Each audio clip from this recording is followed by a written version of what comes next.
Welcome to today's episode of Kaleidoscope Corner. My name is Melonie Maldonado, and this is my co-host, Bijan Farouz.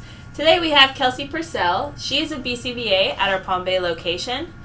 Thanks, Kelsey, for coming in. What are you going to talk about today? We're going to talk about differential reinforcement and functional communication training.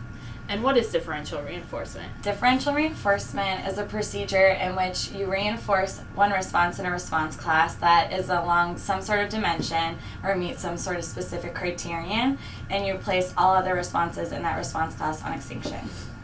Okay.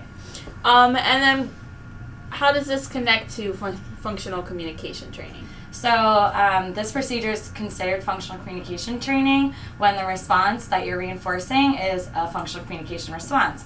And I'll kind of talk about that later in my example. Okay, and when do you use differential reinforcement?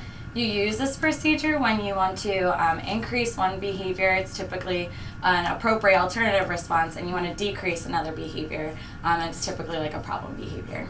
And what does differential reinforcement look like? So say you have a child that engages in aggression for access to the iPad.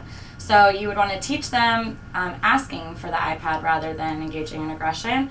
So you would reinforce any instance that the child engages in saying, I want the iPad, by giving them the iPad, but no longer reinforcing that response when they engage in aggression. So don't give them the iPad when they engage in aggression. Therefore, you would hope to see that the child would engage in saying, I want the iPad for the iPad, and no longer engage in aggression for the iPad.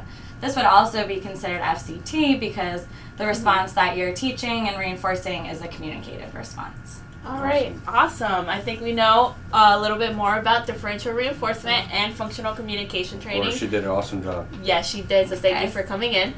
And if you have any questions, please refer to your behavior analyst, and they'll take care of you as best they can.